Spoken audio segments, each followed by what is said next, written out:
धर्मप्रेमी सज्जनों तथा आर्य बंधुओं, माननीय कर्नल साहब को नमस्ते। और माननीय कर्नल साहब कभी भी लेट नहीं होते हैं, बल्कि बिफोर पहुंच जाते हैं। तो फौज ने सिखाया हुआ था इसकी कीमत। जी जी बिल्कुल, यही तो मैं कई बार बताए, अनुशासित जीवन यानी टाइम, समय की पाबंदी। जो समय को नहीं पहचाना वो अपने को भी नहीं पहचानेगा। यही तो शिक्षा आप लोगों को ट्रेनिंग में मिली है। जी जी जी, अभी मैं अमेरिका जब भी जाता हूँ तो वहां पे अगर कोई कहता है कि मैं 5 मिनट में आ गया तो वो चौथे मिनट में आ जाता है, लेकिन हमारे देश में अगर किसने कहा कि मैं 2 मिनट में आऊंगा तो वो आधा घंटा नहीं आता। तो ये प्रॉब्लम है इस देश में और उस देश में, इसलिए वो देश पनपते हैं अच्छी तरह से। जी जी जी जी बिल्कुल सही कह रहे हैं। मुझे एक अमेरिका के हमारे एक जानकार मिले, हमारे एक बुजुर्ग, तो उन्होंने भी कहा कि पंडित जी, अमेरिका में सब काम जल्दी जल्दी निपटाते हैं, आपके यहाँ तो पेंडिंग में पड़ा रहता है केस।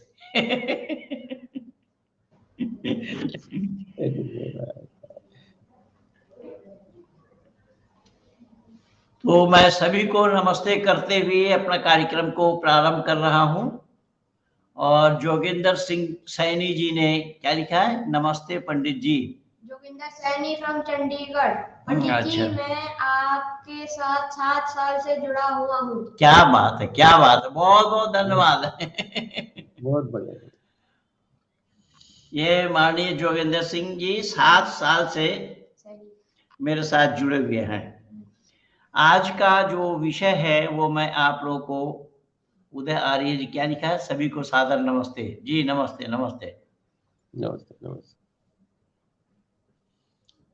दयाशंकर जी क्या लिख रहे हैं? नमस्ते गुरुजी, और सभी भाइयों को भी नमस्ते। जी बहुत बहुत धन्यवाद। सभी को आपने नमस्ते लिखा है, आपको भी नमस्ते हम लोगों की तरफ से। मैंने आज का विषय विशेष करके पंडित तिल्लेख राम जी के लिए आप लोगों को बताया था। नमस्ते पंडित जी, महेंद्र पाल आर्य जी नमस्ते। कर्नल साहब, पाटिल साहब को भी नमस्ते। बहुत बहुत धन्यवाद, आपको भी नमस्ते। नमस्ते नमस्ते। आर्य जगत के विद्वानों में बहुत सारे विद्वान हुए हैं जिनका नाम स्वर्णिम अक्षरों में लिखा हुआ है, और उसमें एक नाम पंडित तिल्लेख राम जी का भी है, जो पिछले आज से 2 दिन पहले रविवार को 6 मार्च उनका बलिदान दिवस था। और मैं आप लोगों को उस दिन बताया था कि उस रविवार का विषय मेरा दूसरा होने के कारण मैं लेख राम जी पर ज़्यादा कुछ बोल नहीं पाया, और आज के लिए मैं समय मांगा था कि मैं मंगलवार को 8 तारीख को रात्रि 8 बजे पंडित तिल्लेख राम जी के जीवनी को लेकर के उनके बारे में कुछ चर्चा करने के लिए आप लोगों के पास आऊँगा, ये मैं बताया था और मैं उसी हिसाब से आया था। प्रणाम पंडित जी फ्रॉम उड़ीसा। ये उड़ीसा से कोई बंधु हैं जिन्होंने नमस्ते लिखा है, इनको भी बहुत बहुत धन्यवाद, प्रणाम लिखा है। सनातनी लव फॉर सनातन। हरे कृष्णा पंडित जी। और हरे राम गलत है क्या? तो इसके साथ भी लिख देते ना, हरे कृष्णा पंडित जी, हरे राम मूर्ख जी, तो बात बराबर की हो जाती। अब जबकि आप लोगों को ये पता ही नहीं है कि परमात्मा का जो नाम है ओम, मुख्य नाम ओम है, और ओम नाम से पहले या ओम नाम के बाद में कोई विशेषण लगना संभव नहीं है। इसलिए तो मैंने आप लोगों को पिछले दिन सुनाया कि ओम बिस्मिल्लाह कह रहा था मौलाना अग्निवेश, जो नरक में गया है, जो नरक में गया है। मैं बोला मौलाना अग्निवेश वो ओम बिस्मिल्लाह कहता था, जबकि ओम से पहले या ओम के बाद में कोई विशेषण लगना संभव नहीं है, क्योंकि ओम वाक अपने आप में पूर्ण है। और उसमें मैं ये भी बताया था, आज मैं प्रमाण लेकर के आया हूं।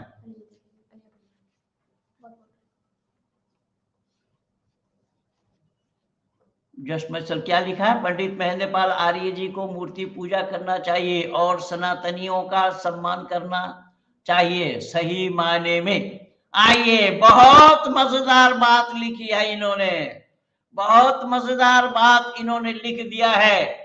और मैं चाहता हूं कि हिम्मत है तो सुनो मेरी बात। सनातनी तुम हो या तनातनी हो भाई, तुम्हें अपने को खुद को मालूम नहीं कि सनातनी होता कौन है। सनातनी किसको बोला जाता है? सनातनी नहीं है, तनातनी है। और किसके साथ सनातनी? परमात्मा को लेकर के तनातनी। सनातनी तो जानता ही नहीं है कि परमात्मा किसको कहा जाता है, किनका नाम परमात्मा है। इसीलिए तो ये तो सनातनी तो था ना, हरे कृष्ण लिखा है। क्या हरे कृष्ण को तुम सनातनी मानते हो या हरे राम को सनातनी मानते हो? जय श्री राम को सनातनी मानते हो? जय श्री कृष्ण को सनातनी मानते हो? किसको मानते हो? जी हाँ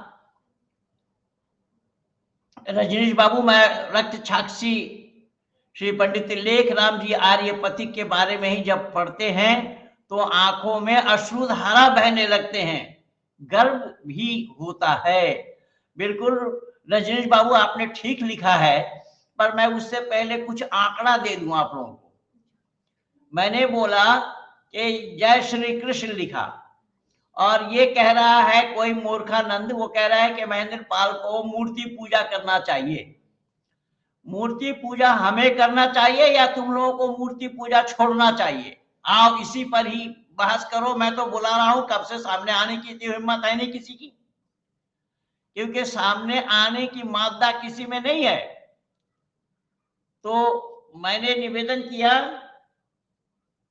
कि ओम बिस्मिल्लाह बोलता रहा।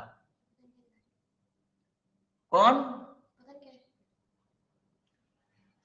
अतुल्य ईश्वर को छोड़कर किसी कबर जड़ पोथी जीवित मृतक रूप को कभी मत पूजो। बिल्कुल सही कह रहे हैं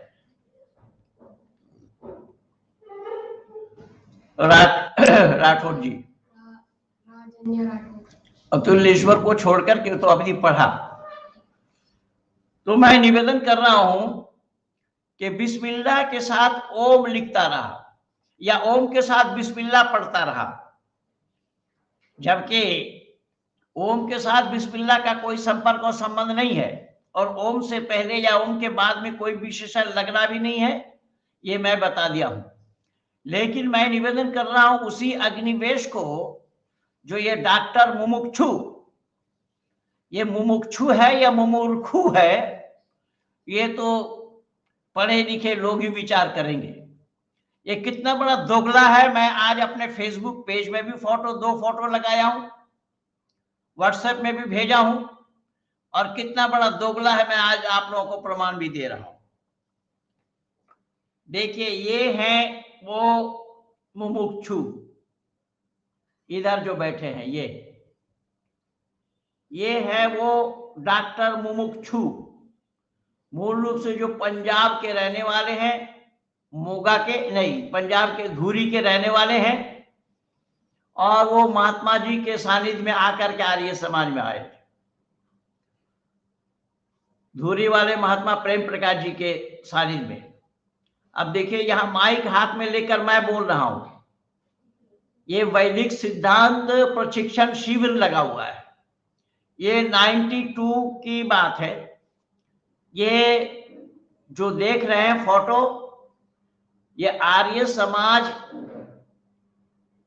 पहाड़गंज का है, आर्य नगर आर्य समाज पहाड़गंज।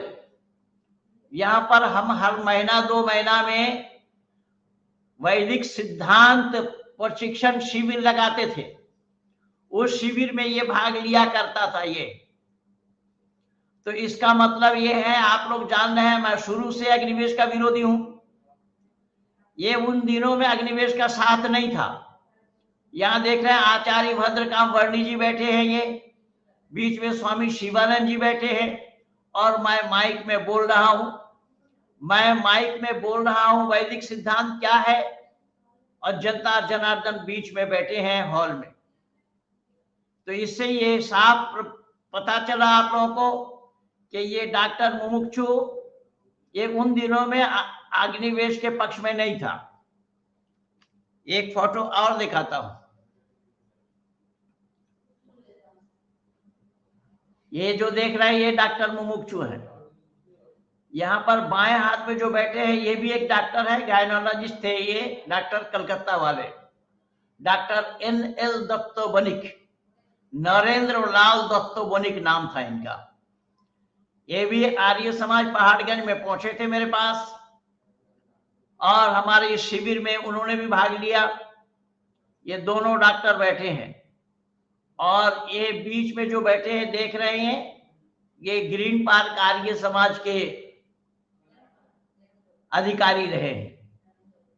ये 92 की बात है, और मैं निवेदन कर रहा हूं कि 92 तक ये अग्निवेश के साथ नहीं था, हम लोगों के साथ था।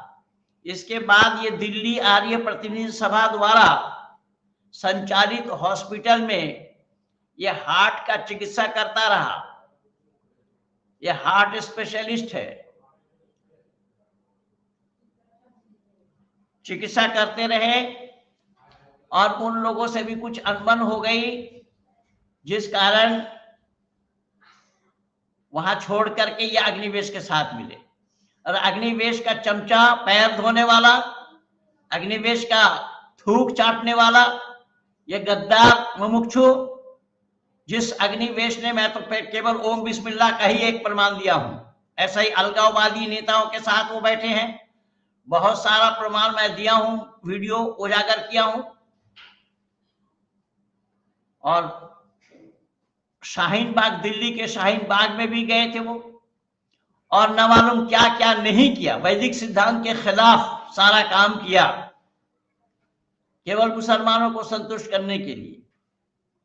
और यही आर्य वेश भी उसी में था। ये आर्य नहीं है, ये वेश हो या भेष हो, वो तो मैं पिछले रविवार को बोला था। तो इस तरीके से ये सारा काम चल रहा है।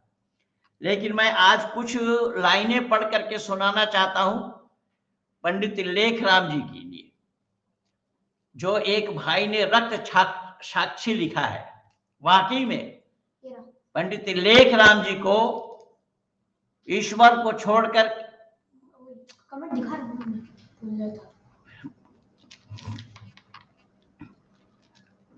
पंडित लेखराम जी के लिए कहा जाता है, बताया जाता है कि वो रक्त साक्षी से।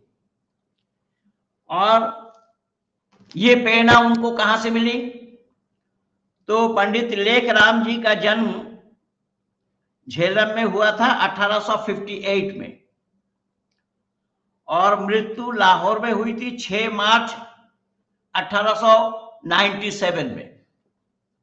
पंडित लेखराम जी एक ब्राह्मण परिवार में जन्मे, जो ये मूर्ति पूजा करने के लिए मुझे कह रहे थे कि महेंद्रपाल को मूर्ति पूजा करने चाहिए। देखिए, पंडित लेखराम जी मूर्ति पूजा छोड़ करके ऋषि दयानंद के अनुयायी बने। तहरीर और तकरीर कभी रुकना नहीं चाहिए, ये पंडित लेखराम जी का कहना था। आगामी भविष्य में हम भी उसमें सम्मिलित हो जाएंगे। ऋषि दयानंद को पढ़कर और उनको सुनकर इतना ही कॉन्फिडेंस आ गया है, कोई हमें भटका नहीं सकता। बहुत बहुत धन्यवाद रजनीश बाबू, रजनीश कुमार जी। परमात्मा आपकी आयु लंबी करे और इसी तरीके से और सत्यन्वेषी आप बने। महर्षि देव दयानंद सरस्वती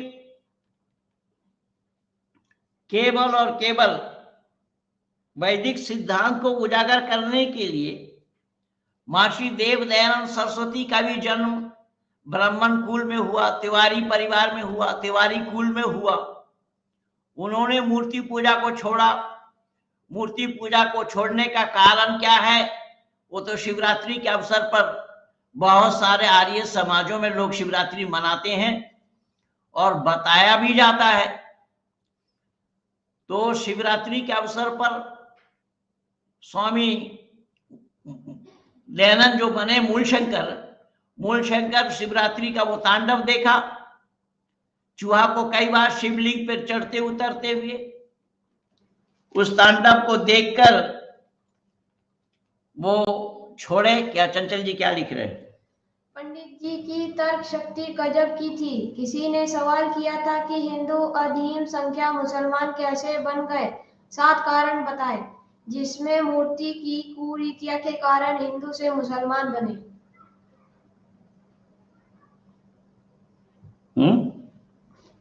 पंडित जी की तर्क शक्ति गजब की थी। किसी ने सवाल किया था कि हिंदू अधिक संख्या मुस्लिम कैसे बन गए, 7 कारण बताए, जिसमें मूर्ति पूजा की कुरीतियों का कारण हिंदू से मुसलमान बने। बिल्कुल ठीक कह रहे हैं। ऋषि दयानंद सरस्वती केवल सत्य के प्रतिपादन के लिए, सत्य को जन जन तक पहुंचाने के लिए, वैदिक सत्य सनातन धर्म को पुनर्जागृत करने के लिए उन्होंने मूर्ति पूजा छोड़ा और संन्यास लिया। पंडित लेख राम जी ने भी ऋषि दयानंद से प्रेरणा ली और उसी प्रेरणा से ही वो पंडित लेख राम वो आर्य मुसाफिर बने, आर्य पथिक बने, शहीद आजम नाम पड़ा, आदि आदि। पंडित लेख राम जी अपने जीवन में ऋषि दयानंद को ढूंढने के लिए अर्थात ऋषि दयानंद से मिलने के लिए बहुत जगह घूमते रहे।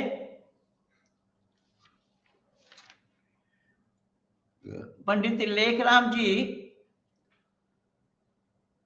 फारसी भाषा के, अरबी भाषा के, उर्दू के, संस्कृत के और हिंदी के विराट पंडित हुए।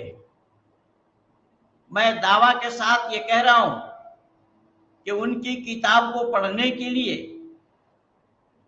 जबकि मैं अरबी स्कॉलर हूं, अरबिक से मैंने मास्टर डिग्री ली है, अल-फाज़िल मौलवी सेट इन अरबिक लैंग्वेज मेरी डिग्री है, दौराए हदीस मौलाना हूं, मुफ्ती हूं और हाफिज भी हूं। इसके बावजूद भी पंडित लेखराम जी की किताब जब मैं पढ़ता हूं तो मुझे भी लुगात की आवश्यकता होती है, यानी डिक्शनरी रखना पड़ता है साथ में। वो ऐसे ऐसे शब्द का इस्तेमाल किया उन्होंने। तो मैं पंडित लेखराम जी के लिए जितना भी कहूंगा उतना ही कम और थोड़ा होगा। पंडित लेखराम जी 18 वर्ष की आयु में वो पुलिस में भी भर्ती हो गए थे।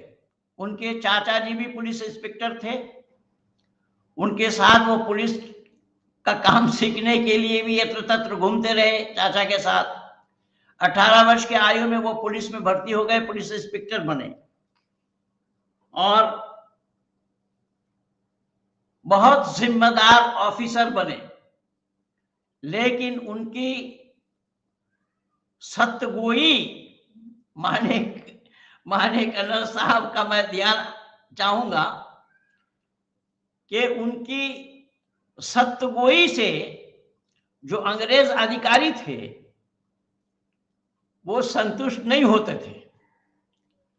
माने जुबानी पसंद तो करते थे लेकिन दिल से नफरत करते थे, क्योंकि वो इंडियन थे, नेटिव थे, काले आदमी थे, पसंद नहीं करते थे, तो उनको यत्र तत्र कहीं ट्रांसफर कर दिया करते थे गांव गांव में।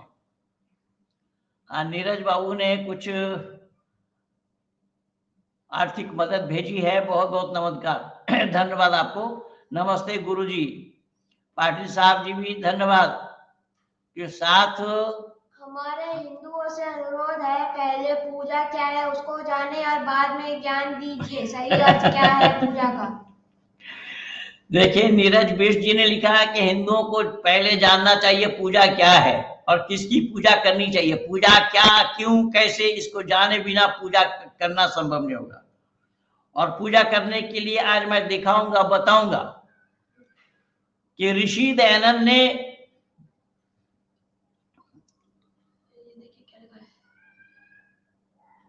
द्रौपदी के कितने पति थे? द्रौपदी के एक पत्नी थे, मूर्ख। युधिष्ठिर ही उनके पति थे। हमारे गुरुजी ने पुस्तक लिखी है, कौन कहता है द्रौपदी के 5 पति थे। उनसे उन्होंने डिबेट की चुनौती दी।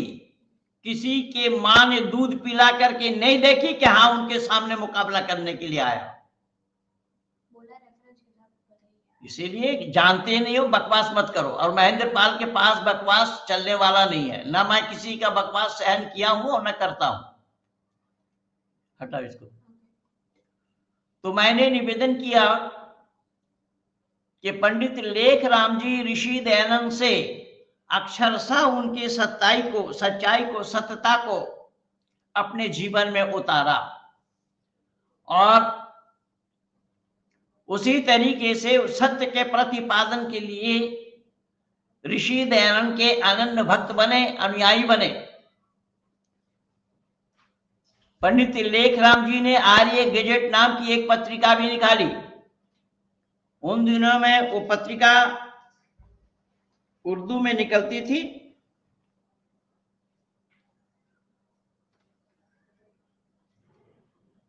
तो उन्होंने बड़ा काम किया और इस काम के सच्चाई में जब अंग्रेज लोग उन्हें पसंद नहीं करते थे, तो फिर 1884 ईस्वी में उन्होंने त्याग पत्र दिया, पुलिस पद से रिजाइन दिया। जो आर्य गजेट पत्रिका निकालते थे, साथ ही साथ उन दिनों में मुसलमानों के ओर से ये महेंद्र पाल को मूर्ति पूजा करने के लिए कह रहे हैं, और मूर्ति पूजा क्या है ये जानते ही नहीं है।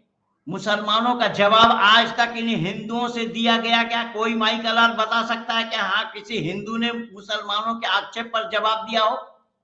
सीता का छिनाला लिखा मुसलमानों ने, उसका जवाब दिया हो, बताओ। और भी बहुत सी पुस्तकें मुसलमानों के द्वारा लिखी गई, उन पुस्तकों का जवाब दिया है किसी ने? कोई हिंदू बताए। मैं तो पोंगा पंडितों को चुनौती दिया हूं और फिर चुनौती दे रहा हूं, और आज पोल खोलूंगा और विस्तार रूप से। पंडित लेखराम जी ये सर्वप्रथम जो उनकी पुस्तक, पंडित लेखराम जी ने कई पुस्तकें लिखी, तो उन सब पुस्तकों का ये संकलन है, कुलियात आर्य मुसाफिर। ये 2 भागों में है, ये पहला भाग है, एक भाग और है। ये हरियाणा साहित्य संस्थान गुरुकुल झज्जर से प्रकाशित है, स्वामी ओमानंद जी के संपादन में। उन्होंने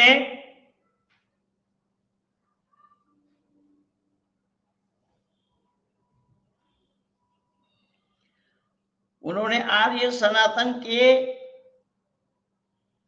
मुरझाए हुए हृदय को संचित करते रहे। देखिए, ये यहाँ पर पंडित लेखराम जी के लिए क्या लिखा है कि हिंदुओं की जो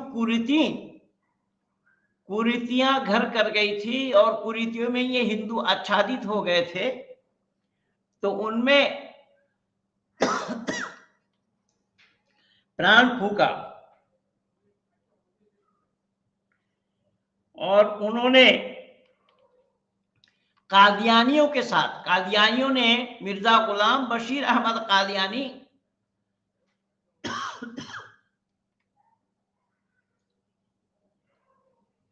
कभी भी हिंदू राष्ट्र के लिए आंदोलन नहीं किया। ये लोग करते क्या है,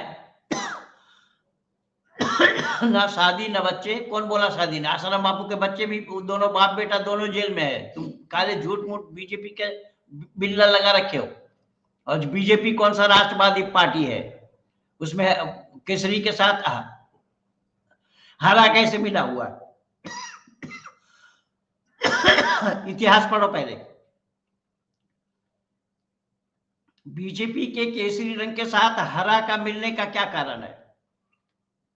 खैर वो मेरा विषय नहीं है, मैं नहीं जाऊंगा, पर मेरे सामने खाता खोल नहीं पाओगे।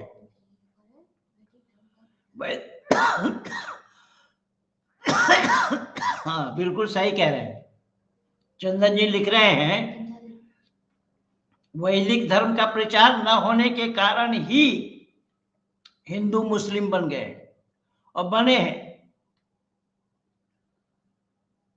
पंडित लेख राम जी ने उन कादियानियों को जवाब दिया। तकजीब बुराहीन अहमदिया, ये किताब थी उनकी। और भी कई किताबें उन्होंने लिखी। ईसाइयों को और मुसलमानों को अगर जवाब दिया किसी ने, तो पंडित लेख राम जी ने जवाब दिया है। पंडित लेख राम जी ऋषि दयानंद के काल में थे। ऋषि दयानंद से मिले, ऋषि दयानंद से जानकारी ली। महात्मा मुंशी राम भी उन्हीं दिनों में थे। महात्मा मुंशी राम सभा के प्रधान थे और 50 रुपया वेतन भोगी प्रचारक पंडित लेख राम जी भी थे। हृदय विदारक घटना है बहुत सी। हे गुरुवर, किसी दिन पंडित श्री गुरुदत्त विद्या जी के बारे में, जी हाँ बोलता रहूंगा मैं, ही तो मेरा काम है बेटा, बताने की प्राप्त करें। हम जैसे लोगों को बहुत प्रेरणा मिलेगी। मैं 12वीं का छात्र हूं और गुरुदत्त जी के बहुत ज्यादा प्रभावित हूं। बिल्कुल सही कह रहे हैं आप। गुरुदत्त विद्यार्थी नाम केवल गुरुदत्त के नाम के साथ पड़ा है, किसी और को विद्यार्थी नहीं कहा। जो बने हैं और बाद में बने हैं, शंकर विद्यार्थी और ये विद्यार्थी वो विद्यार्थी, ये सब बाद में बने हैं। गुरुदत्त विद्यार्थी को पहले विद्यार्थी से नवाजा गया। पंडित लेख राम जी ने मुसलमानों को, ईसाइयों को और पौराणिक हिंदुओं को भी, पौराणिकों को मुंह तोड़ जवाब लेखनी के माध्यम से दिया। अनेक पुस्तकें हैं उनकी, जिनका संकलन ये कुलियात आर्य मुसाफिर, कई पुस्तकों का संकलन है। उन्होंने सती प्रथा पर भी बहुत बड़ा काम किया और पुनर्जन्म पर भी बहुत काम किया। इस्लाम वालों के साथ उनका डिबेट होता रहा पुनर्जन्म पर, और कुरान से उन्होंने बहुत सारा हवाला दिया पुनर्जन्म होने का। पंडित लेख राम जी से ये शास्त्रार्थ में कभी भी मिर्जा गुलाम बशीर कादियानी जीत नहीं पाए, हर बार डिबेट में हारे। पंडित लेख राम जी के सामना करने के लिए केवल कादियानी नहीं, सुन्नी मुसलमान, शिया मुसलमान, ये सब लोग आए, लेकिन उतना उन लोगों का काम नहीं था जितना कि मिर्जा गुलाम बशीर अहमद कादियान के साथ उनका डिबेट हुआ। मिर्जा गुलाम बशीर अहमद कादियानी जब पंडित लेख राम जी से मुनाजरा में हारते रहे, तो उन्होंने कहा कि आप मुनाजरा नहीं करेंगे, मुबाहिला करेंगे। मुबाहिला उसको कहा जाता है दुआ मांगना। अगर आपका अल्लाह सही होगा, सच्चा होगा तो आपकी दुआ कबूल करेंगे। मेरा अल्लाह सही होगा, सच्चा होगा तो मेरी दुआ कबूल होगी। ये मिर्जा गुलाम बशीर अहमद कादियान का है। ये क्या लिख रहा है रजनी जी? पंडित जी सादर नमस्ते, आप निर्भीक सत्यवादी वक्ता है। मैंने बहुत से आर्य विद्वानों को सुना, लेकिन मुझे 2 लोगों ने ज्यादा प्रभावित किया है, एक आप और दूसरे गुरु स्वामी विवेकानंद परिव्राजक।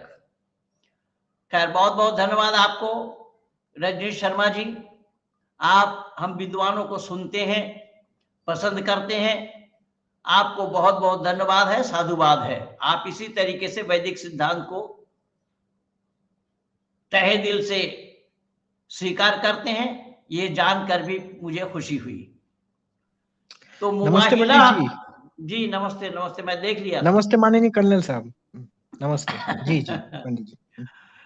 तो नमस्ते सर।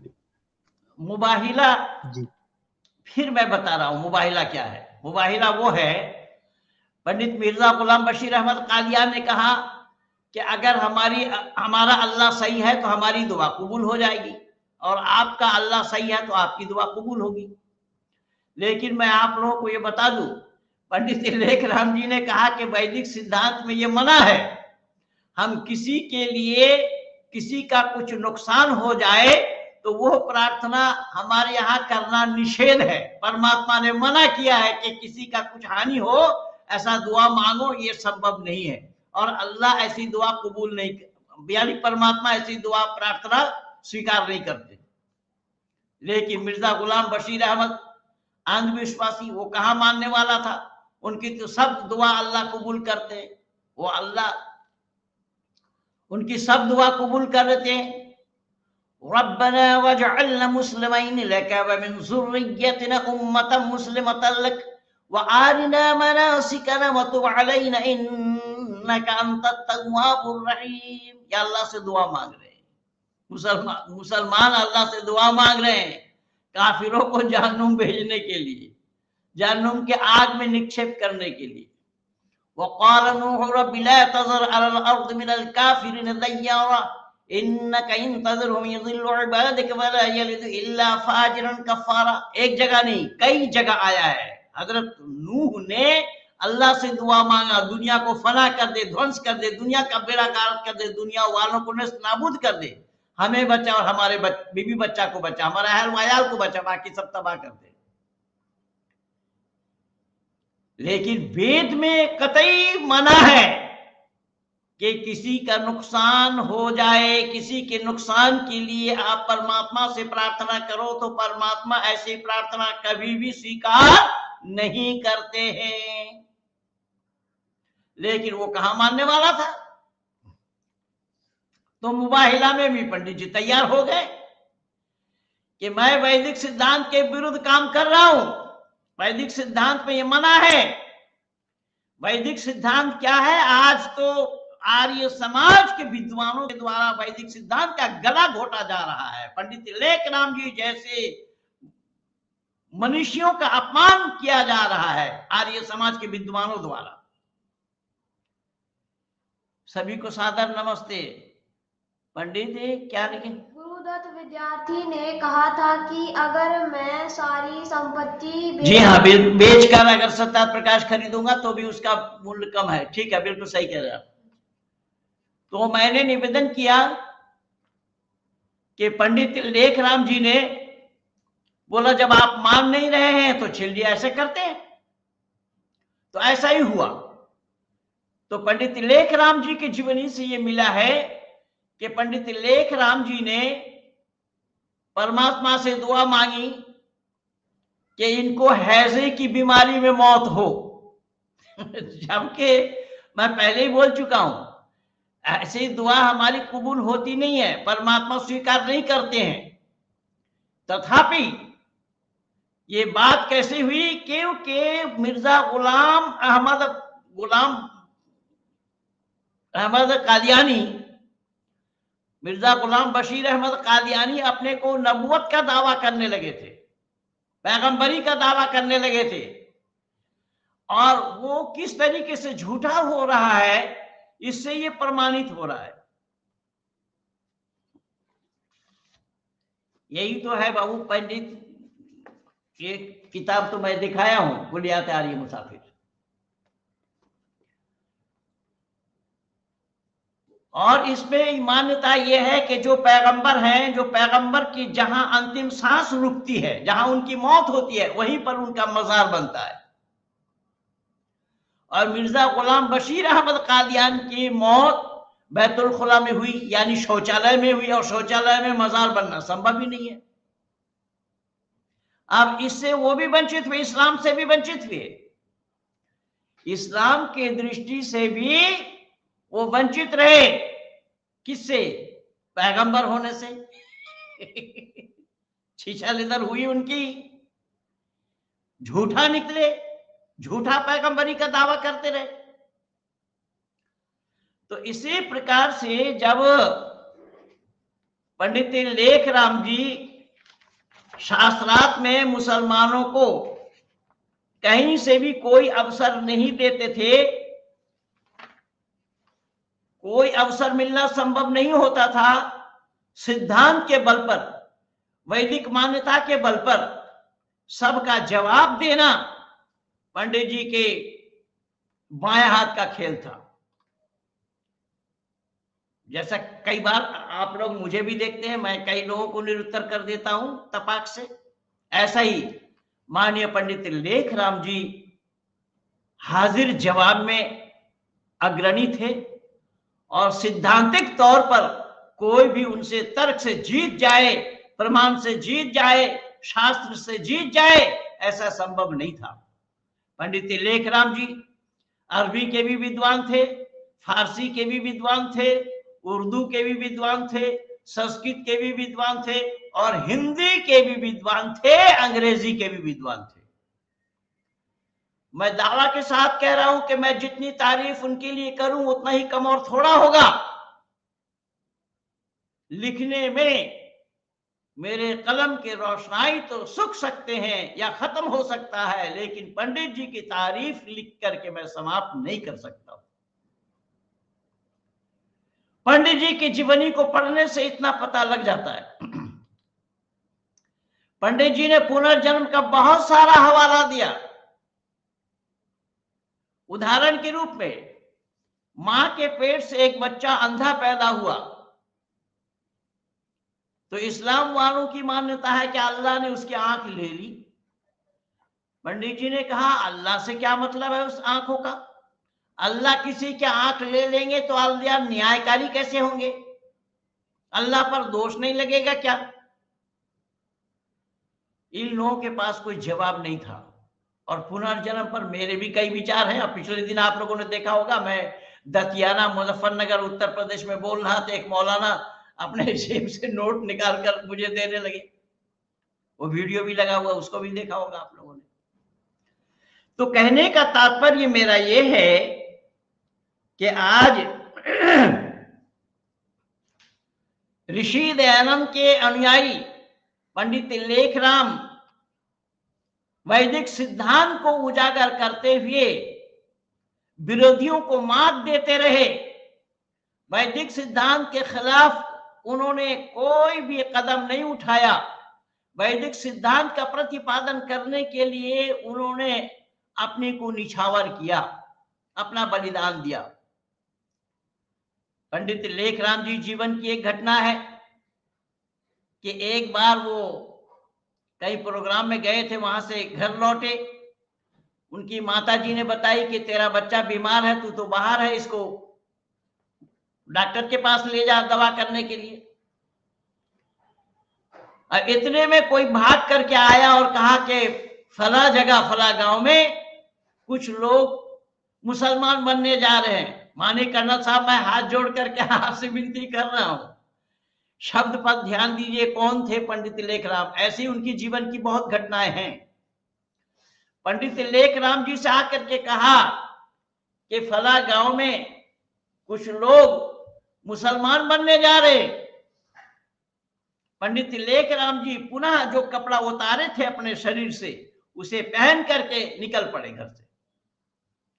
मां ने कही, कह रहे तेरा बेटा बीमार है, इसको दवा कराना है, डॉक्टर के पास ले जा, तू अभी अभी आया था फिर निकल पड़ा। पंडित लेखराम जी कह रहे हैं मां ने, कर्नल साहब, कि मां अगर मेरा एक बच्चा मर जाता है तो उसे मुझे दुख नहीं है, तकलीफ नहीं है, मुझे कुछ मलाल नहीं है, लेकिन जो लोग मुसलमान बनने जा रहे हैं न मालूम वहां कितने बच्चे मर जाएंगे, कितने बच्चे विधर्मी हो जाएंगे। विधर्मी होना और मौत के बराबर है।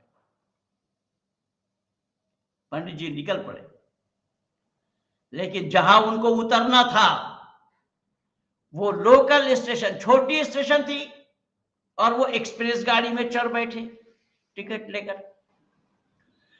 पर एक्सप्रेस गाड़ी जो वहां रुकती नहीं थी, तो चलती गाड़ी से उन्होंने छलांग लगाई।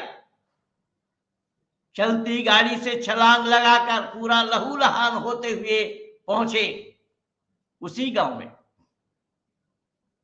जहां पर कुछ लोग, कई परिवार के लोग मुसलमान बनने जा रहे थे। पंडित जी ने कहा कि सुनने में आया है कुछ लोग मुसलमान बनने जा रहे हैं। तो लोगों ने कहा जी हां। तो बोले वो कौन लोग हैं, मुझसे मिलाएं, पहले मुझसे कुछ सवाल जवाब करें, मेरा प्रश्नों का उत्तर दें और फिर मुसलमान बने, हो सके तो मैं भी बन जाऊंगा। पंडित जी ने वहां पर सवालों की फुलझड़ी लगा दी। इस्लाम वालों से एक सवाल का जवाब आना संभव नहीं हुआ।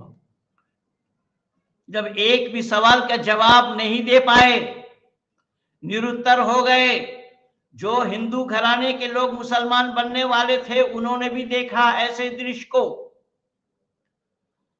अब वो के जो मुखिया थे उनसे रहा नहीं गया, उन्होंने पूछा कि भाई आप कौन हैं और आपका पूरा शरीर तो लहूलुहान है, आपकी ये दशा क्यों है।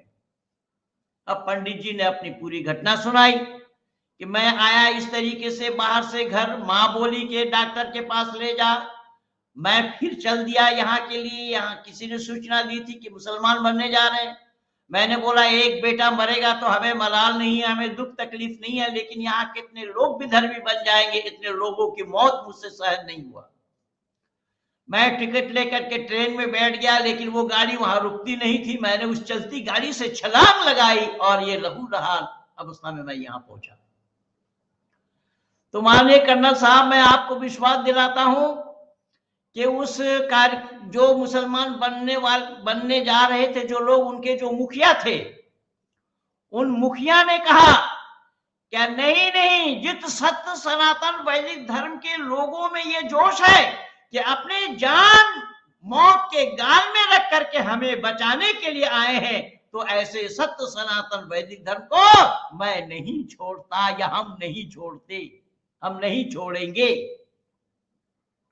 है हिंदुओं के पास कोई मिसाल ऐसा ही हमारे पास हजारों प्रमाण है आर्य समाज के इतिहास में। हिंदुओं को मैं चुनौती दे रहा हूं, कौन है पोंगा पंडित, आओ ना सामने। एक नालायक मूर्ख कह रहा था मुझे मूर्ति पूजा करना चाहिए। उन मूर्खों से मैं ये बताना चाहूंगा कि ऐसा कोई काम किसी हिंदू समाज के लोगों ने, कार्यकर्ताओं ने, अधिकारियों ने, या शंकराचार्य के बाप ने किया हो तो बताओ। ये पंडित लेखराम जी जीवन की घटना बता रहा हूं मैं। जान जोखिम में डाल करके चलती गाड़ी से छलांग लगाकर मुसलमान बनने से हिंदुओं को बचाया। क्या स्वार्थ था पंडित लेखराम जी का। क्योंकि ये मंत्रणा उन्होंने ऋषि दयानंद से ली थी। ऋषि दयानंद से ये मंत्रणा उन्होंने ली थी। स्वामी श्रद्धानंद भी इसी में ही रमे हुए थे। स्वामी श्रद्धानंद और पंडित लेखराम जी दोनों का नाम स्वर्णिम अक्षरों में लिखा हुआ है। इन हिंदुओं को, तथाकथित हिंदुओं को, ऐसे महापुरुषों के, मनीषियों के जीवनी को पढ़ करके देखना चाहिए। लेकिन ये अपढ़ लोग हैं, कहां से पढ़ेंगे। अगर पढ़े लिखे होते तो करते होते। तो मैं निवेदन कर रहा हूं कि ये जो ढोंग और पाखंड इन हिंदुओं के द्वारा चल रहा है, हिंदुओं ने चला रखा है, ये ढोंग और पाखंड को जब तक नहीं छोड़ेंगे, ये मूर्ति को दूध पिलाते हैं पर दूध क्या पिलाएंगे, दूध मिला पानी पिलाते हैं, और उस मूर्ति को पता नहीं लगता। वो तो पिछले दिन देखा आप लोगों ने, वसीम रिजवी के द्वारा करवाया है और एक सन्यासी करवा रहे हैं। अब सन्यासी है या सत्यानाशी है ये तो दुनिया जाने। ये पाखंड से पंडित लेखराम जी दुनिया वालों को बाहर निकालते रहे, अपना जान जोखिम में डालकर, अपने प्राणों की आहुति लगाकर। ऐसा एक के लिए ही तो मैं बोल रहा हूं, ऐसे हजारों विद्वान मौजूद है आर्य समाज के इतिहास में।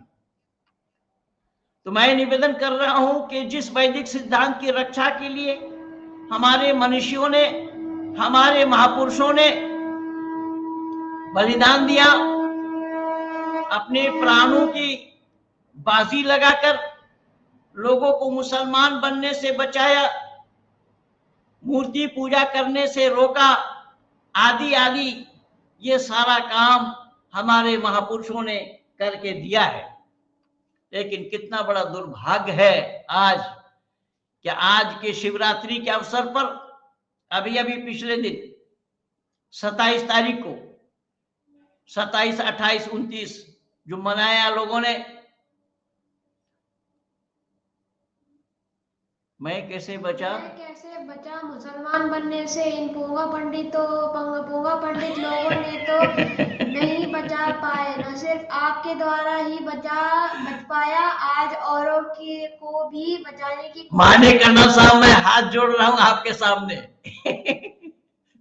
और ये नीरज बिष्ट जी ने क्या लिखा है देखिए, मैंने उनको बताया नहीं, उन्होंने खुद लिखा अपने मन से कि मैं कैसे मुसलमान बनने से बचाया, इन पोंगा पंडितों ने हमें बचा नहीं पाया, केवल आपके विचारों को सुन सुन करके मैं उन मुसलमानों को निरुत्तर करते हुए अपने को वैदिक धर्म में सुरक्षित रखा।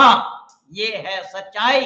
अरे सच्चाई वही होता है जो सर पर चढ़कर बोलता है।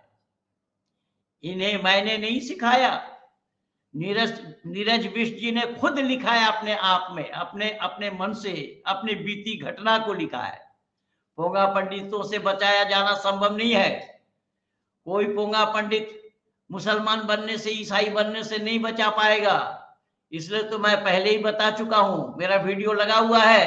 अगर हिंदू घराने के लोग अपना बेटा बेटी को मुसलमान या ईसाई बनने से बचाना चाहते हैं तो सत्यार्थ प्रकाश अवश्य पढ़ें। सत्यार्थ प्रकाश सभी भाषाओं में, वेद सभी भाषाओं में उपलब्ध है इस समय।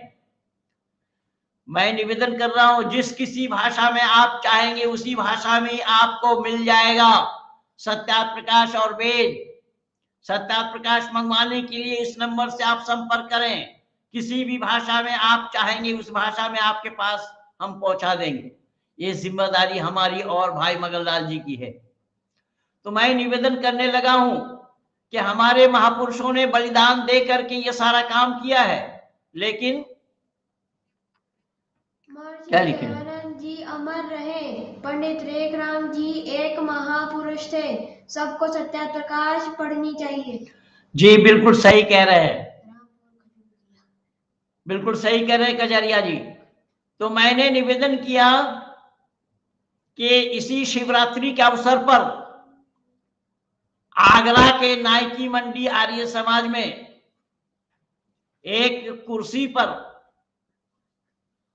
ऋषि दयानंद का चित्र रख करके उसमें फूल माला डालकर वहां पर प्रदीप जलाया गया। आर्य समाज में आज ये पाखंड चल पड़ा है। ये इन पाखंडियों के द्वारा आर्य समाज को बदनाम करने की साजिश चल रही है।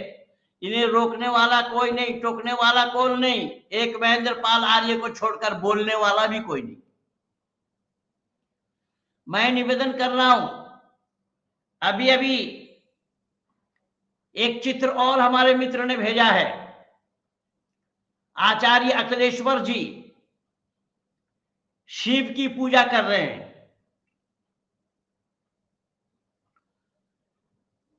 शिव की पूजा, शिवलिंग पर पूजा नहीं, शिवलिंग को चढ़ावा, फूल माला आदि आदि चढ़ाने के बाद भी जनेऊ पहनाया शिवलिंग को। किसी को शक हो, संदेह हो तो मैं इसमें वो फोटो शेयर कर सकता हूं। जबकि आचार्य अखिलेश्वर जी वो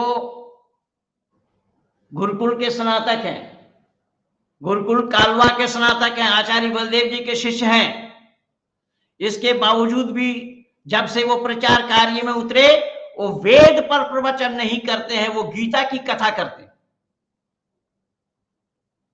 आज व्हाट्सएप में, फेसबुक पेज में किसी ने लिखा, रविंद्र आर्य ने लिखा कानपुर से, अखिलेश्वर जी के पक्ष में लिखा।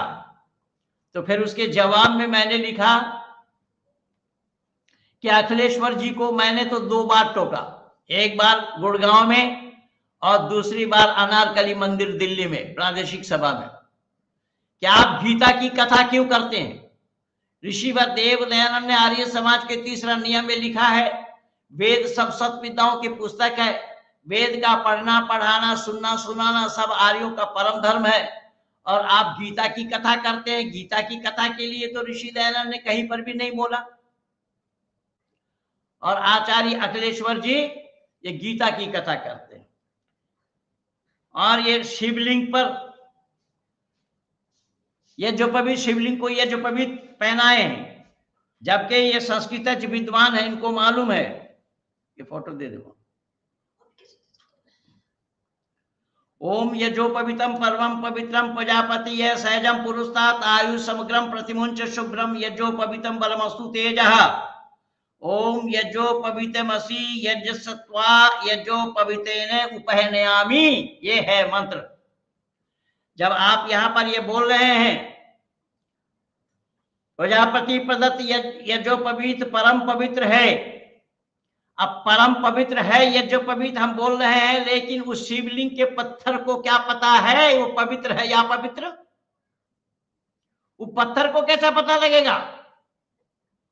अखिलेश्वर के संस्कृत पढ़ने से, अखिलेश्वर के गुरुकुल में पढ़ने से क्या फायदा हुआ? ये तो पंडित लेखराम जी की भी हत्या हुई, स्वामी श्रद्धानंद जी की भी हत्या हुई, और ऋषि दयानंद की भी हत्या करने में उतरे हुए हैं। कोई आर्य समाजी इसको रोक नहीं रहा है।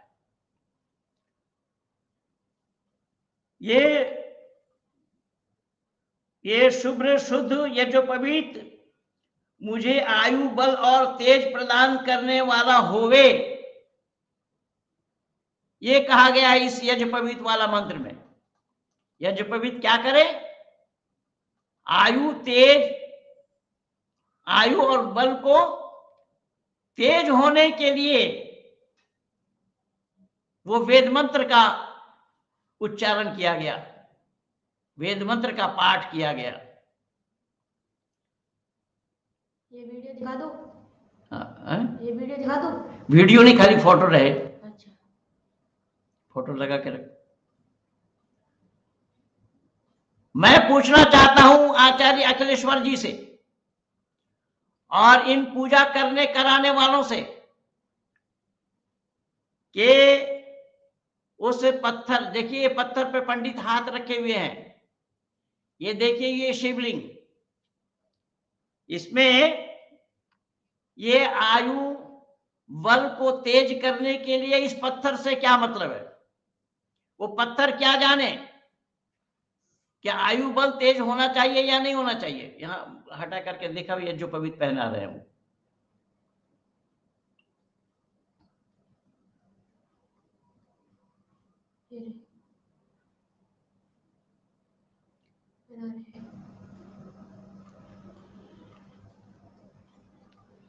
मैं निवेदन कर रहा हूं इस यज्ञ पवित्र से, इस पत्थर से क्या ताल्लुक है, क्या संपर्क और क्या संबंध है?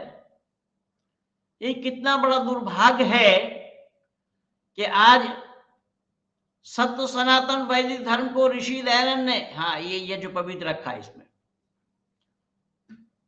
सत्य सनातन वैदिक धर्म को ऋषि दयानंद ने विष पी करके इसकी रक्षा की। पंडित लेखराम जी ने अपनी शहादत दे करके सत्य सनातन वैदिक धर्म की रक्षा की। स्वामी श्रद्धानंद जी ने भी अपना बलिदान देकर के सत्य सनातन वैदिक धर्म की रक्षा की, इन हिंदुओं को मुसलमान और ईसाई होने से बचाया। लेकिन आज तो ये सारा काम उल्टा ही हो रहा है। मेरे एक मित्र ने, वैसे रहे वो, रहने दें, मेरे एक मित्र ने मुझे लिखा इस फोटो को देख करके कि पंडित जी, मैंने महेंद्र भाई जी को लिखा। महेंद्र भाई एक हैं जो अनिल आर्य के साथी हैं, जो आर्य युवा परिषद चलाते हैं। उनको लिखा कि ये क्या हो रहा है, तो वो क्या बोलेंगे, अनिल तो इनके चेले हैं, आचार्य अखिलेश्वर जी के चेला है अनिल। अनिल तो कह ही नहीं सकता, और अनिल का एक दो काम ऐसा नहीं है, अनिल का बहुत सारा काम है, मैं बोलता नहीं हूं।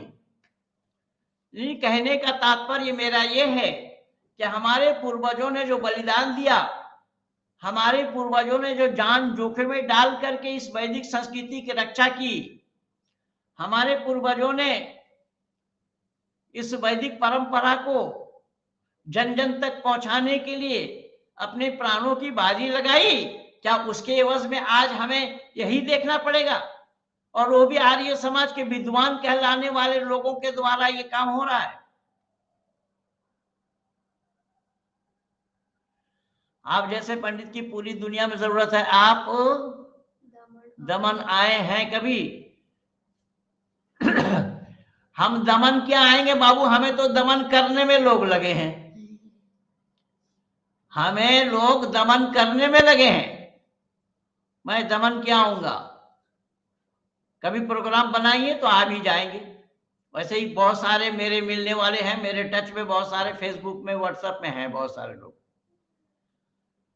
सच बताने का कार्य रुकना नहीं चाहिए, बिल्कुल नहीं चाहिए। पंडित लेखराम जी ने तो यही लिखा है, यही कहा है कि तकरीर और तहरीर ये दोनों रुकना नहीं चाहिए। और पंडित लेखराम जी की इस पैनी कलम और तकरीर से तिल मिला गए मुस्लिम समाज। और 1897 के 6 मार्च में पंडित लेखराम जी को पेट में छुरी मार करके हत्या कर दी मुसलमानों ने। पर लेकिन कितने मूर्ख लोग हैं देखिएगा, पंडित लेखराम जी को मार दिया, स्वामी श्रद्धानंद जी को मार दिया, काम रुका क्या? काम नहीं रुका। जो पौधा वो लोग लगा के गए हैं, जो वृक्ष बन गया आज, उस वृक्ष में फल लगने लगे हैं। महेंद्र पाल को भी मार दोगे तो काम खत्म होने वाला नहीं है। महेंद्र पाल खत्म हो जाएगा, लेकिन महेंद्र पाल का काम रुकने वाला नहीं है। जो ऐसे काम करते हैं वो मूर्खता करते हैं, बिल्कुल मूर्खता करते हैं, मूर्खतापूर्ण काम करते हैं। ऐसा नहीं करना चाहिए, मानवता पर कूटा लगाते हैं।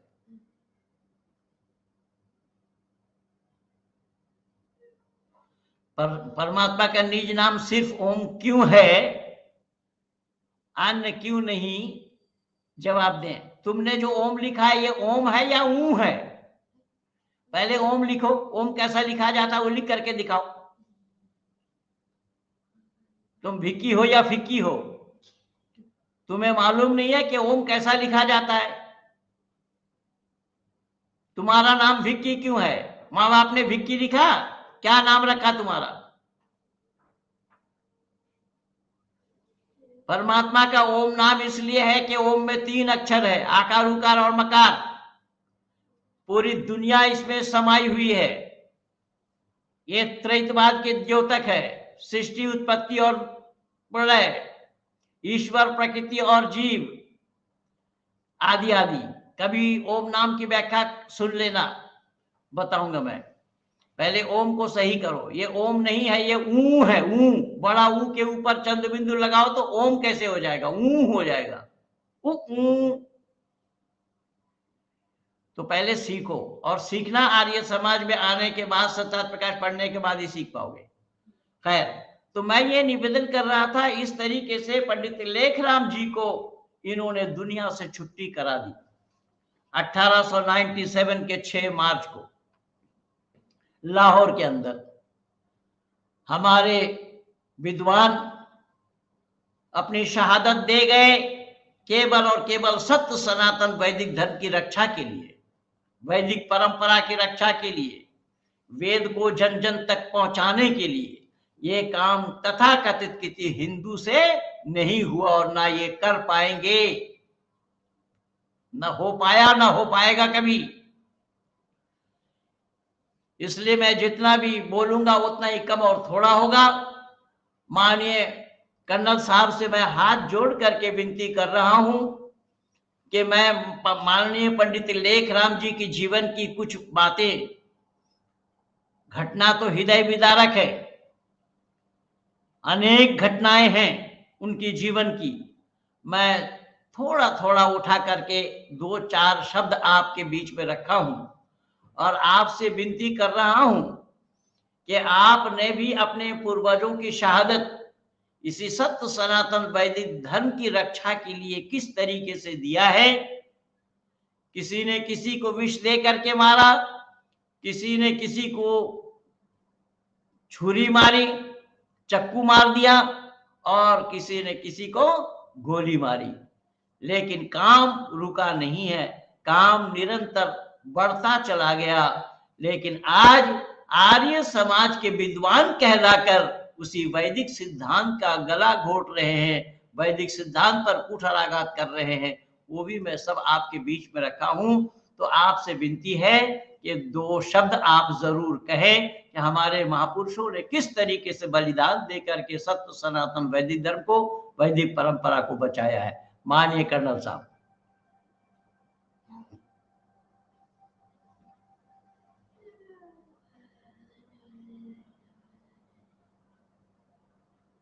अंकल का नेट गया।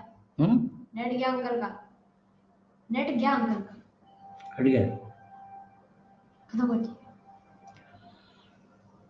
सो मैंने निवेदन किया कि हमारे जो वैदिक परंपरा है उस वैदिक परंपरा की रक्षा के लिए, सत्य सनातन वैदिक धर्म को उजागर करने के लिए, सत्य सनातन वैदिक धर्म को जन जन तक पहुंचाने के लिए हमारे बहुत महापुरुषों ने अपना प्राणों की बाजी लगाई है, प्राणों को निछावर किया है। माननीय कर्नल साहब, उन महापुरुषों के जीवन से कुछ घटनाएं जो सुने हैं उस पर कुछ बोलना चाह रहे हैं। आप लोगों से विनती है कि जरूर इन्हें सुने। जी नमस्ते। पंडित जी नमस्ते। जी नमस्ते। आप जिस तरह से बैक टू वेदास की जो फिलॉसफी लेकर समाज का प्रबोधन कर रहे हैं, मैं समझता हूँ आहिस्ता आहिस्ता ये जो आप जो जला रहे हो वो सब जगह पे पहुंच जाएंगे। नहीं तो आजकल के जो ये भेड़चाल जो चल रही है उसमें पंडित जी लेखराम जी के बारे में किसी को पता नहीं है, सरप्राइजिंगली, और मूर्ति पूजा में लगे हुए हैं सब। ये तो आप जिस तरह से बताते हो कि पोंगा पंडितों ने ये देश का जिस तरह से विघटन होने में इनका ही सहकार्य है। जैसे आज मैं आपका एक वीडियो देख रहा था, जो मध्य प्रदेश के मुख्यमंत्री उनका लड़का कार्तिकेयन, वो तो कुछ अनसन गलत बातें कह रहा है और वो जो नॉर्मल जो सो कॉल्ड सनातनी है उनके दिमाग में वो जहर भर रहा है। तो आपका ये जो विचार है, आप सत्य वचन दे के हमें जागरूक कर रहे हो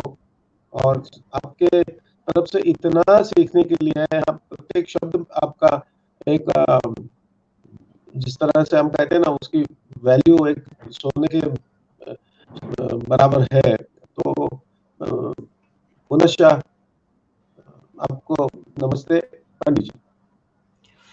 मैं आपको बताऊं माननीय कर्नल साहब, मेरे इस सच्चाईता यानी इस सत्यवादिता और वैदिक सिद्धांत के प्रचार प्रसार के लिए ये छत्तीसगढ़ के नरेश दिलीप सिंह जूदेव, जो अब नहीं रहे, राज्यसभा के भी सदस्य थे, और भाई स्वदेश पाल जी यहाँ मौजूद हैं।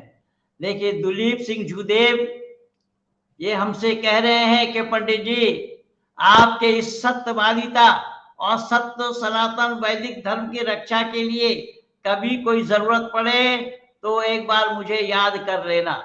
ये छत्तीसगढ़ के नरेश दिलीप सिंह जूदेव, जो राज्यसभा के भी सदस्य थे, इनके ये शब्द हैं। तो परमात्मा की ऐसी मनोकामना है कि ऐसे मेरे पास बहुत बहुत प्रमाण बहुत लोगों के हैं। तो मैं अपनी बात को खुद कम कहता हूं, बाकी ऐसे संस्मरण मेरे साथ बहुत हैं, क्योंकि मैं 1-2 दिन से काम नहीं कर रहा हूं। मैं 39 साल हो गया है मैं इस सत्य सनातन वैदिक धर्म को प्रचार और प्रसार करते हुए। तो माननीय कर्नल साहब को भी बहुत बहुत धन्यवाद, मैं शुक्रिया अदा कर रहा हूँ। पंडित जी, हाँ, एक सेकंड खत्म होने से पहले, जी। अभी महाशिवरात्रि पे जो एक पोंगा पंडित, वो खुद को वासुदेव या पता नहीं जो भी नाम लेके, वो तो अली मौला करके वो तो तांडव करा है जिस तरह से, तो बड़ा बड़ा मतलब दुख हो जाता है ऐसे देख के, बिकॉज लोगों के मन में और जहर डाले जाता है। तो पंडित जी क्या लिखा है देखिए, हमारे एक मित्र ने लिखा है, ये रामपाल कजरिया जी लिखते हैं, जो विक्की नाम का पहले एक ने किसी ने लिखा कि ओम नाम क्यों, विक्की जी ने उसी के लिए लिखा है, आपको 2 मित्र की बातें नामक पुस्तक अवश्य पढ़नी चाहिए। ये पुस्तक किसी भी आर्य समाज में मिल जाएगी। 2 मित्रों की बातें, 2 बहनों की बातें, ये एक ही है। महिलाओं के लिए भी लिखा गया है और पुरुषों के लिए भी लिखा गया है। तो वाकई में रामपाल जी बिल्कुल ठीक लिख रहे हैं, ठीक कह रहे हैं।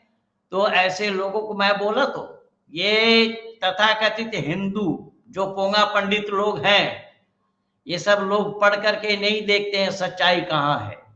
सच्चाई ये पढ़ते होते तो आज बात कुछ और होती। और इन्हीं लोगों के कारण ही आज सत्य सनातन वैदिक धर्म पर कुठाराघात हो रहा है। सत्य सनातन वैदिक धर्म पर कुठाराघात करके ये लोग क्या हासिल करना चाहते हैं मैं नहीं समझ पाया। पर चांद पे कोई थूकना चाहे, चांद में थूकना संभव है क्या?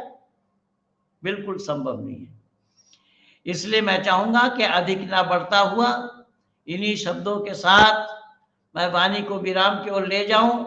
पंडित लेखराम जी के जीवन, पूरा जीवन ही सुनने के लिए साल भर समय लगेगा,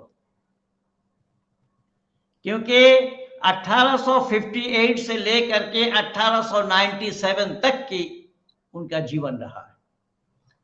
और उनकी जीवन भले ही इतने दिनों के नहीं हो, लेकिन काम उससे 4 गुना है। 4 गुना काम उन्होंने किया है, जन्म से लेकर के मृत्यु पर्यंत तक। क्या काम किया है? इसी सत्य सनातन वैदिक धर्म की रक्षा के लिए।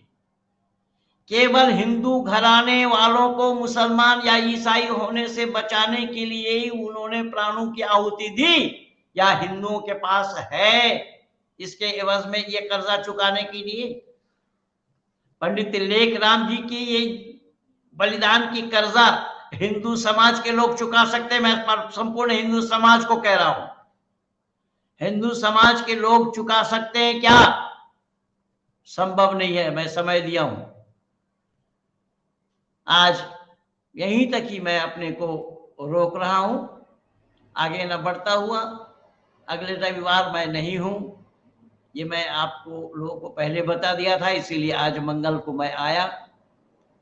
अगले आने वाला समय में फिर किसी और को लेकर के मैं आपके सामने या आप लोगों के सामने हाजिर होऊंगा। सत्य सनातन वैदिक धर्म ही एकमात्र धर्म है जो मानव मात्र के लिए है। सनातन कोई धर्म का नाम नहीं होता, जब तक उसमें सत्य सनातन वैदिक न जोड़े तो धर्म शब्द कंप्लीट नहीं है। इसलिए मैं निवेदन कर रहा हूं, मुसलमान दुनिया में बनाया जाता है, ईसाई दुनिया में बनाया जाता है, और ये जैनी बौद्धी सिख आदि जितने भी हैं ये सब दुनिया में बनाए जाते हैं, लेकिन जो दुनिया में आया वो क्या आया? परमात्मा को ज्ञान नहीं है कि क्या भेजना चाहिए। मेरे मुस्लिम मित्र पूछ रहे थे कि गुरु जी शिव किसे कहते हैं? शिव उसे कहते हैं कल्याण करने वाले को। शिव परमात्मा का नाम है। एकम सद विप्रा बहुधा वदंती, परमात्मा एक है, ज्ञानी लोग उसको बहुत से नामों से पुकारते हैं। उन बहुत से नामों में शिव नाम भी है, ब्रह्मा भी है, विष्णु भी है, महेश भी है, गणेश भी है। ये सारा नाम परमात्मा का ही है, लेकिन इन मूर्ख हिंदुओं ने अलग अलग तरीके से उनको बना रखा है। ये गलत किया है, बहुत गलत किया है, जिस कारण आज हिंदू ये मुसलमान बन रहे हैं, ईसाई बन रहे हैं। और ईसाई और मुसलमान इन पर हावी इसलिए हो रहे हैं कि तुम्हारे यहाँ पर इतने भगवान है, इतने भगवान है, इतने भगवान है। तुम उस भगवान को पूजते हो जो खाते पीते नहीं है, बोलते चलते फिरते नहीं है। लेकिन देखो हमारे ईसा ने ये किया, हमारे मोहम्मद ने ये किया, हमारे अल्लाह ने ये किया, आदि आदि ये सब हो रहा है। इसलिए हिंदुओं को सत्यार्थ प्रकाश अवश्य पढ़ लेनी चाहिए। एक सत्यार्थ प्रकाश के पढ़ने से ईसाई और मुसलमान बनने से बच सकते हैं। इन्हीं शब्दों के साथ अपने वाणी को यहीं पर विराम दे रहा हूं कि ये